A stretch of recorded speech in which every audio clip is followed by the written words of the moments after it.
estuve mirando lo que pasó en la rural, las imágenes, los discursos. En principio miré unos minutitos del discurso de Pino en el año anterior y el cambio de tono es absoluto. Les recomiendo, si tienen ganas de indagar por ahí, miren un cachito y se van a dar cuenta. Pero bueno, la verdad que me parece que hay que preguntarse ¿por qué aplauden tanto en ese ámbito y abrazan tanto y se emocionan tanto con la presencia de Javier Milei y de Victoria Villarruel? Un ámbito en el que supieron silbar, por ejemplo, Alfonsín, con todo lo que significaba Alfonsín y ese momento histórico de retorno a la democracia, ¿no? Lo silbaron.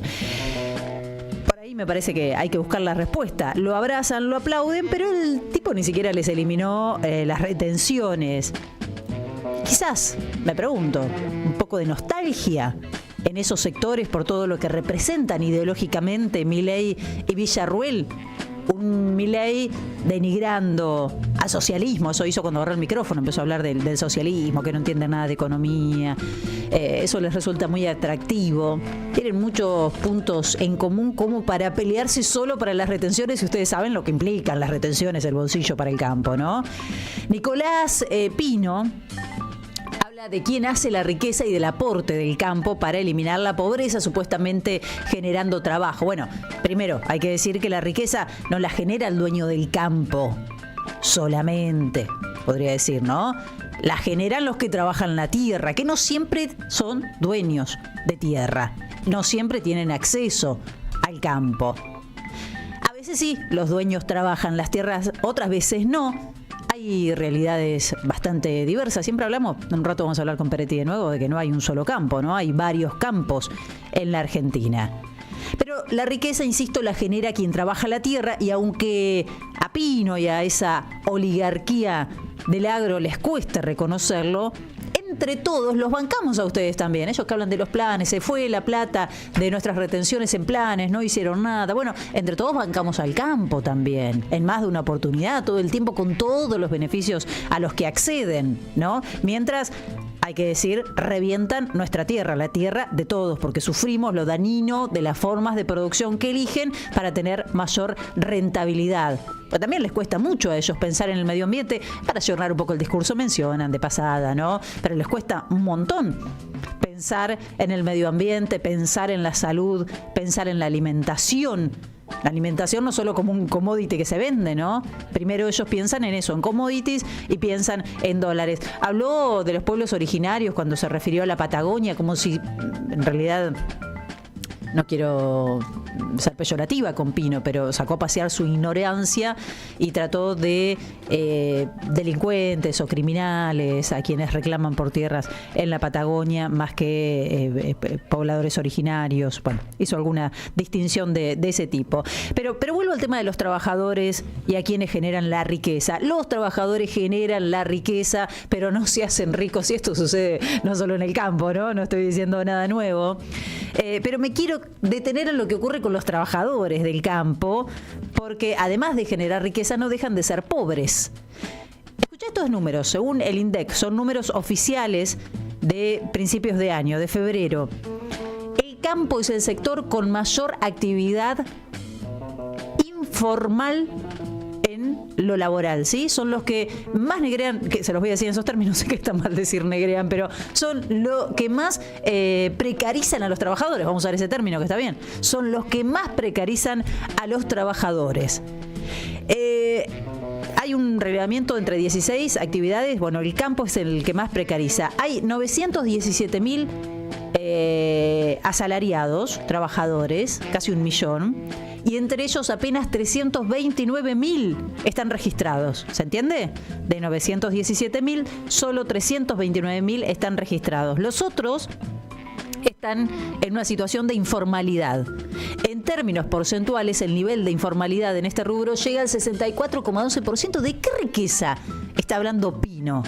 Si ni siquiera se toman el trabajo de registrar a a sus laburantes para que tengan aportes jubilatorios, para que tengan obra social, para que tengan otros derechos, obvio que están en contra de todo eso, ¿no? Por eso odian tanto al peronismo, además, porque se les metió con los derechos de los peones rurales y de los trabajadores, algo que ellos resisten aún al día de hoy. 64,12% de informalidad, números oficiales. Pero además me meto a mirar las escalas, digo, bueno, a ver cuánto estarán trabajando. Si Pino dice que generan riqueza, seguramente los que están registrados están cobrando muy bien y efectivamente reciben algo de esos millones y millones de dólares y de pesos que él enumeró en su discurso. Pero resulta que las escalas arrancan de 520.000 y soy generosa porque redondeo hacia arriba. Desde 520.000.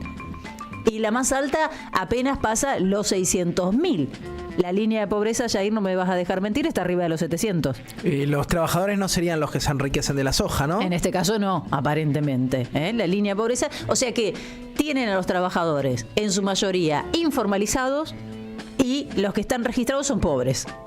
Esa es la situación del campo, del sector que se golpeó el pecho en la rural y dijo: nosotros movemos el país, nosotros generamos la riqueza. Bueno, y algunos aspectos más. Milei se compromete a bajarle las retenciones ni bien pueda, pero el hombre que decía córtenme un brazo si subo los impuestos, se la pasa subiendo impuestos y volvió con la ley de bases con el impuesto a las ganancias. Así que más de un trabajador o una trabajadora van a empezar a pagar impuesto a las ganancias, mientras que quienes tienen ingresos millonarios pronto, cuando Milei pueda, van a dejar de pagar estos derechos de exportaciones. Y algunas reflexiones más al respecto. Por ser anticasta, Javier Milei se lo ve bastante bien con la casta, marida bastante bien con esa casta que lo aplaude, que le abre los brazos. Esa misma sociedad rural que recién decía a Raúl Alfonsín decidió silbarlo.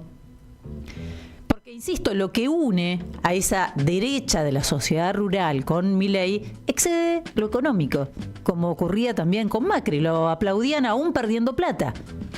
Porque Milei representa todo aquello que añoran y que aplaudieron cuando tuvo lugar el golpe, porque si se olvidan también aplaudieron el golpe, ¿no? Circula cada tanto esa solicitada en la que la sociedad rural, un año después de la dictadura, que yo sepa no pidieron disculpas nunca por esto, lo digo, ¿no? Porque no escucho que pidan disculpas o que hagan alguna autocrítica al respecto.